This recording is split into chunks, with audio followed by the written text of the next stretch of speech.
인사말과 심사평이기 때문에 인사말은 안녕하세요로 하고 심사평을 했습니다. 사실은 원래 한국방송학회장님께서 오셔서 심사평을 읽어주시는데요. 오늘 해외 일정이 있으셔서 참석 못하신 관계로 심사위원회에서 작성하신 심사평을 제가 대독을 하겠습니다. 먼저 수상자 여러분 다시 한번 진심으로 축하드립니다. 여러분들을 위해서 한번 박수 한번 쳐주시죠. 네, 제 200회 심사평 읽겠습니다. 200회 이달의 방송기자상에는 모두 26편이 출품돼서 5편이 수상자로 선정됐습니다. 취재보도 부문에서 뉴스타파 댓글공작 리박스쿨 잠입 취재가 수상작으로 뽑혔습니다. 리박스쿨의 조직화된 불법적 댓글 정치 활동을 기자가 직접 잠입 취재를 통해서 적나라하게 보여준 수작이라는 평가를 받았습니다. 대통령 선거라는 시의성과 주제의 중요성 부분에서도 가장 뛰어났다는 데 이견이 없었습니다. JTBC의 12.3 계엄 당시 윤석열 통화 내역 보도도 계엄 당시 윤석열 대통령과 유튜버 그리고 국민의힘 지도부 간의 통화 내역을 잘 취재해서 계엄의 실체를 알렸다는 평을 받았습니다. 기획 보도 부문입니다. SBS 절망의 범죄 간병살인 연속 보도와 KBS 시사기획창 2216편 추적 보고서 2부작이 공동 수상했습니다. 간병중 가족을 살해한 20대 청년 사례를 어렵게 취재하는가 하면 치안정책연구소가 작성 중인 간병살인 보고서를 통해서 구체적인 간병살인의 현황과 특성 등을 보도한 SBS 작품에 높은 평가가 있었습니다. KBS 시사기획창은 제주항공 참사의 원인을 정부 조사위에 의존하지 않고 언론이 독립적으로 사고의 진실을 찾아 나선 수작으로 평가받았습니다. 광범위한 영상 확보와 시뮬레이션 등이 특히 심사위원들의 호평을 받았습니다. 지역 취재 보도 부문은 10편이 출품됐는데요. KBS 창원 민간인 명태균의 청탁 보고한 경찰이 수상작으로 선정됐습니다. 그동안 명태균 이슈가 많았지만 정치 브로커인 민간인 명태균에게 경남 경찰이 인사 청탁을 하고 수사 정보를 보고하는 등 정치 권력에 약한 지역 공권력의 모습을 잘 취재해서 지역 언론의 임무를 충실히 수행했다는 평가를 받았습니다. 춘천 MBC 정당 사칭 노쇼 사기, 대선 국면 뒤 힘든 조직범죄 추적도 대선 기간과 맞물리면서 좋은 작품이었다는 평가가 있었습니다. 마지막으로 지역 기획 보도 부분입니다. 목포 MBC 수백억 졸속 공모 논란, 농촌 협약 사업 파헤쳐 봤더니가 수상작으로 선정됐습니다. 지역 문제로 출발했지만 졸속 공모와 예산 집행 등 농촌 협약 사업 자체의 문제점까지 잘 파고들었고 꼼꼼한 취재가 돋보이는 작품이었다는 평가를 받았습니다. 이분 다시 한번 축하의 말씀드립니다.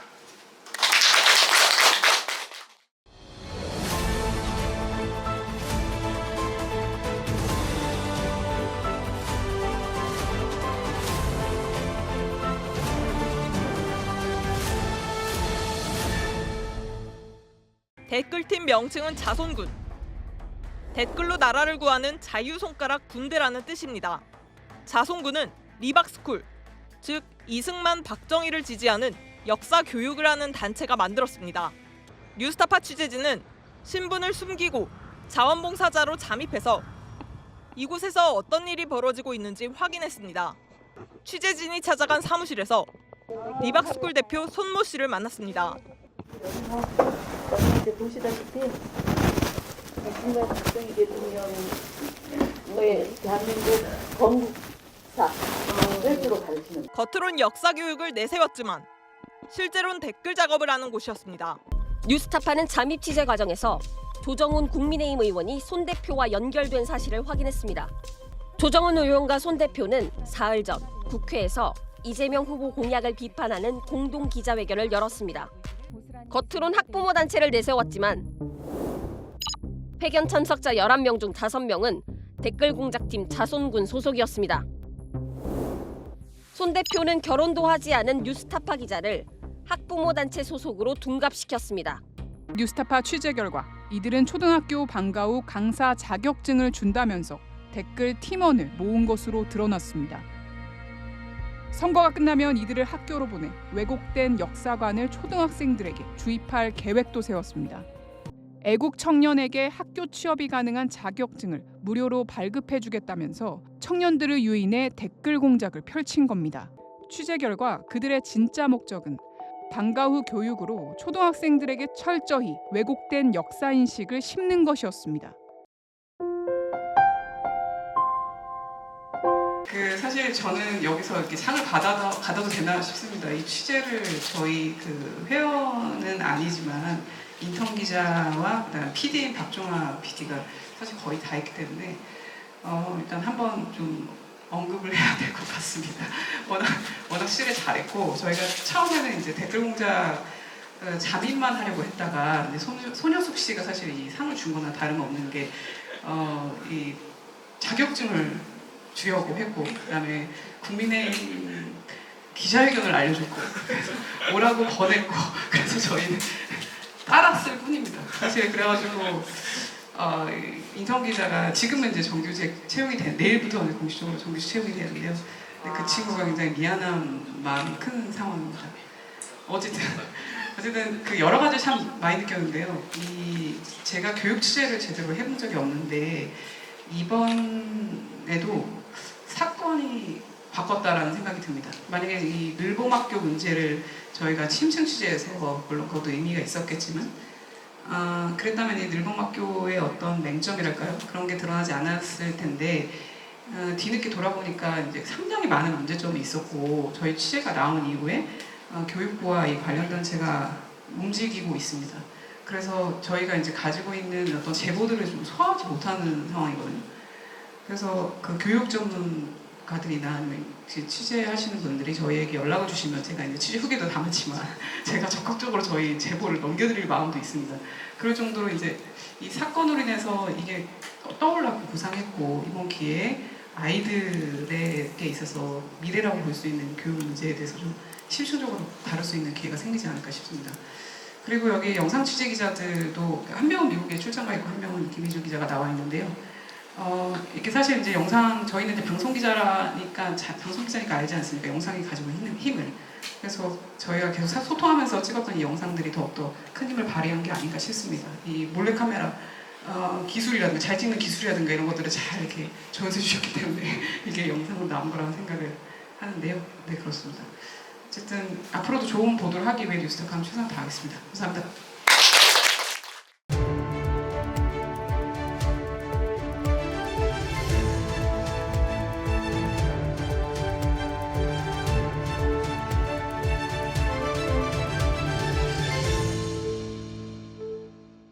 SBS가 입수한 보고서에 따르면 간병살인은 2006년부터 2023년까지 모두 228건, 매년 13건 이상 발생했습니다. 부모와 조부모를 숨지게 한 경우가 99건, 43%로 가장 많았고 다음으로 부부 대상, 자녀 순이었습니다. 또 10명 중 6명 이상은 우발적으로 범죄를 저지른 걸로 나타났습니다. 분노하고 연관이 많이 되어 있습니다. 근데 이 간병살인 같은 경우는 분노가 아니라 절망에서 비롯된 살인이라고 저는 생각이 됩니다. 이 상황이 너무 절망적인 거예요. 어떻게도 벗어날 수가 없는 거죠. 간병 초기가 가족의 위기임이 드러났습니다. 간병살인은 간병 시작 1년 이내 범행이 28.8%, 3년 이내가 47.3%로 간병 초기에 주로 일어났습니다. 대부분 간병 1년 이내 독박 간병 중에 범행이 발생하는 경우가 높은 걸 감안하면 맞춤형 초기 개입이 꼭 필요해 보입니다. 내비게이터니까 이제 이 병이 어떤 식으로 전개가 되니까 그럴 때 필요로 한 자원은 어디서 받을 수 있고 그다음에 어느 정도 진전이 됐을 때는 이제 더 이상 케어는 어렵다. 뭐 이런 식의 것들의 안내가 필요하다는 거죠. 가족 간병인 348명에게 설문조사한 결과 절반은 김 씨처럼 우울증을 겪고 있었습니다. 우울증은 일, 친구, 여가 등을 포기한 채 언제 끝날지 모를 간병을 해야 한다는 데서 주로 기인합니다. 전문가들은 간병인의 정신적, 신체적 건강을 위한 지원이 절실하다고 말합니다. 또 정부 재정은 중증 환자나 저소득층 등에 집중 투입하고 개개인이 간병 비용을 미리 준비하는 민관 합동 제도도 필요하다고 말합니다. 우선 일단 좋은 상황 주셔서 너무 감사하고 일단 오늘 이 보도를 할 수 있게 이끌어줬던 건지훈 선배가 함께하지 못했는데 일단 건지훈 선배한테 감사하고 그리고 또 저 함께해준 지금 수상 모든 영상 취재 선배들 편집해준 영상 편집 기자들까지 모두 감사하다는 말씀드리겠습니다. 일단 저희가 간병살인을 취재하는데 가장 힘들었던 거는 일단 말 그대로 섭외하는 게 정말 힘들었습니다. 지금 20대 청년 아버지를 살해한 존속 살해범이 된 이 간병 살인을 저지른 20대 청년을 섭외하는 게 상당히 힘들었고, 그 청년을 통해서 이 사회는 그냥 아버지를 살해한 살인범, 살해자로 그 친구를 바라보지만 그 낙인이 잘못됐다. 이 간병살인이라는 건 그 본인이 해결할 수 없는 개인의 문제가 아니라는 점을 저희가 이걸 말하고 싶었고, 특히 정부가 이번에 처음으로 보고서를 작성한 걸 저희가 입수해서 말씀을 드렸지만, 그 보고서가 지금 처음으로 작성된 게 아니라 앞으로 좀 통계를 많이 쌓아서 이 간병살인이 개인의 문제가 아니라는 것을 이끌어내고 이제 정부가 좀 더 관심을 가져야 된다는 걸 얘기하고 싶었습니다. 이번에 저희가 이제 보도를 하면서 가장 마음이 아팠던 거는 이 가족을 너무나 사랑하는 사람들, 이제 아들이나 남편 그리고 형제 자매가 본인의 가족을 돌보다가 본인도 환자가 되고 그러다가 살인자까지 되는 이런 현실이 정말 개인의 문제가 아니라는 점을 꼭 말하고 싶었고, 이제 사회와 국가가 이 문제를 해결하기 위해 대답을 해야 할 때다라는 얘기를 꼭 전하고 싶었습니다.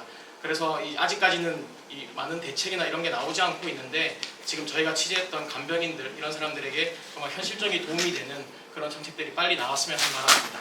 네, 일단 우선 다시 한번 감사드리고 좋은 취재 열심히 하도록 하겠습니다. 감사합니다.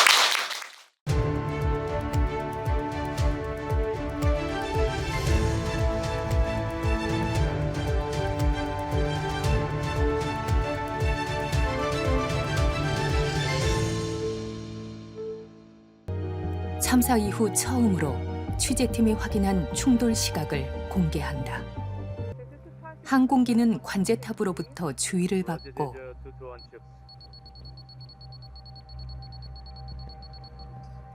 (36초) 만에 세 대와 충돌했다. 조종사가 가창오리를 발견하고 충돌까지 걸린 시간은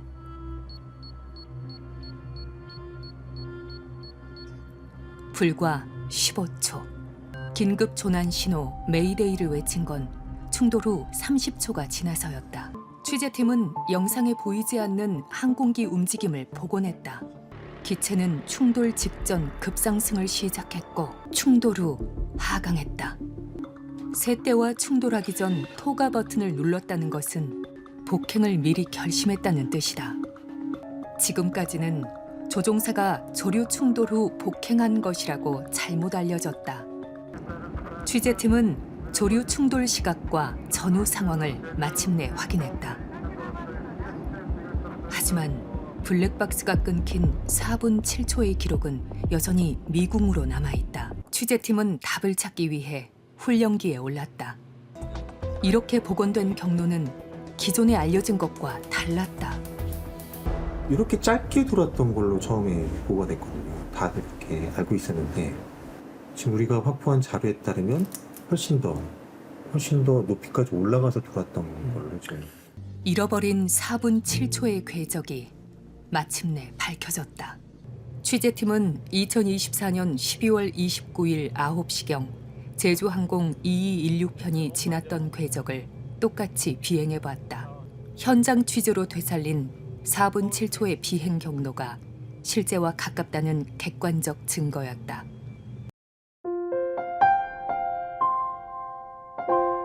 원래 이렇게 수상작들을 틀어주셨는데 보면서 하여튼 이렇게 훌륭한 작품들 사이에서 수상할 수 있어서 영광이라고 생각했고요. 저희 취재는 사실 좀 무모했습니다. 사고 직후에 사실 저희 이제 KBS 기자도 희생자 포함돼 있어서 뭔가 해야 되겠다, 그냥 막연하게 참사 직후에 일주일 뒤부터 이제 CCTV를 찾아 돌아다녔는데 이게 사실은 기자들을 많이 만날 줄 알았거든요. 근데 심지어 그 조사위 조사관들도 한 명도 못 만나고 결국 거의 저희만 현장을 돌아다니고 있다는 걸 알게 되면서부터 좀 더 열심히 더 해야 되겠다. 그래서 지금 오정현 기자, 저희 지금 우크라이나 취재를 가 있어서 현장에 못 왔는데, 여기 수상식 못 왔는데 잘 찾더라고요. CCTV를. 그래서 저희가 35개 영상을 찾아내서 어떻게 보면 그 퍼즐들을 다 맞추게 됐죠.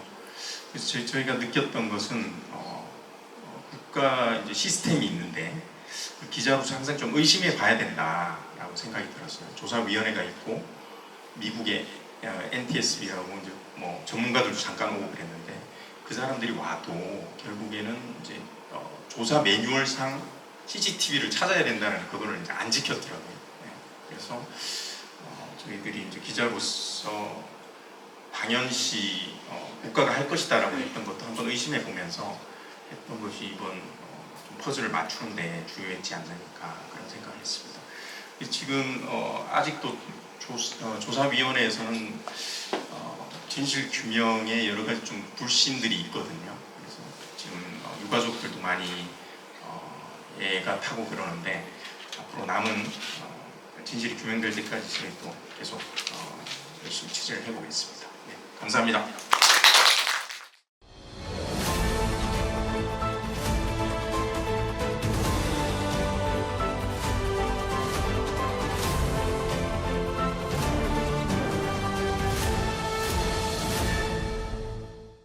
김영선 전 의원의 지역구 창원 의창구를 담당하는 창원 서부경찰서, KBS는 창원 서부경찰서의 정보과 경찰인 명태균 씨에게 인사청탁을 한 사실을 확인했습니다. 당시 경남경찰청장이 A 서장을 다른 부서장으로 발령낼 것이라는 소문이 들리자 명 씨에게 청탁한 겁니다. 실제로 인사청탁 2주 뒤 A 서장은 경남경찰청 정보과장으로 발령납니다. 경찰의 별이라 불리는 경무관 승진에도 명 씨의 개입이 의심됩니다. 경남경찰청 소속의 한 총경은 명 씨에게 본부장님을 만난 건 운명이 제게 준 특별한 기회라고 생각한다며 자신의 프로필을 전달합니다. 청탁한 총경은 6개월 뒤 경무관으로 승진했습니다. 창원 서부경찰서 소속 정보관 A씨가 명태균 씨와 처음 연락한 건 2023년 4월. 명 씨가 김영선 국회의원을 많이 도와달라고 하자 정보관은 뜻하시는 바 이룰 수 있도록 뛰겠다. 우리 쪽에 심부름시킬 일이 있으면 편하게 연락달라고 합니다. 그리고는 다음 달 창원 미군 사격장 확장 공사에 대한 지역민 반발이 거셀 당시 발표되지 않은 국방부 내부 동향까지 명 씨에게 보고합니다. 심지어 기밀 사항인 대통령의 일정도 민간인 명 씨에게 보고됐습니다. 명태균 씨는 자기가 영향력이 있다며 경찰 수사에도 개입할 수 있다고 과시했습니다. 심지어 창원지검장을 만나 지인의 문제를 해결해 줬다고도 했습니다. 서부경찰서 아니 여기 뭐 하는데 창원지검장 만나갖고 지금 무슨 문제가 좀 있대. 그러가 지검장한테 그러가 뭐 한 방에 해결해 줬지 뭐. KBS의 보도와 관련해 경찰청은 감찰반을 가동해 사실관계를 조사하고 있으며 위반 사항이 있으면 조치를 취할 계획이라고 밝혔습니다.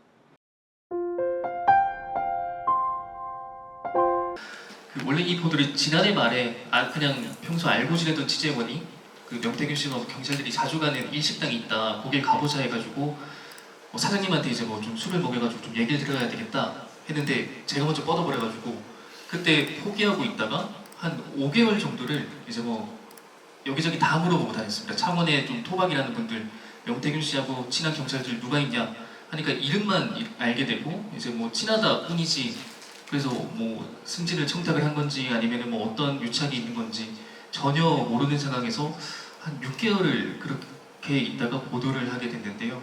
근데 이거를 사실 포기할 만도 했었는데 뭐 단독을 하고 싶다는 욕심보다는 그 명태균 씨가 항상 이제 요즘도 그러지만 SNS 같은데 뭐 기자들 뭐 명예훼손으로 고소하겠다 뭐 이런 말들을 항상 요즘도 남기고 있고 예전에도 뭐 항상 그렇게 해왔었고 그런 것들 보면서 사실 지역 기자 입장에서는 좀 그런 말을 들으면서도 검증 하나 제대로 못하고 있을 수는 없다고 생각을 해서 반년 동안 여기저기 좀 수소문하고 다녔던 게 6개월 만에 좀 이런 자료들을 확보를 하면서 보도를 하게 됐고요. 요즘도 이제 저는 창원지법에서 이제 명태균 씨를 공판 갈 때마다 보면 저한테 맨날 뭐 고소하겠다 뭐 이렇게 하지만 그래도 저는 계속 질문하고 계속 이제 공판 참여해서 뭐 취재하고 있거든요. 그래서 앞으로 이제 특검을 곧 시작을 할 텐데 좀 저희 기자들도 고생을 한 만큼 그리고 많은 사람들이 이렇게 좀 어떻게 진실을 밝히기 위해서 고생을 많이 하셨는데 그런 좀 빛을 볼 수 있게 특검에서 나머지 좀 진실들이 밝혀졌으면 좋겠습니다. 감사합니다.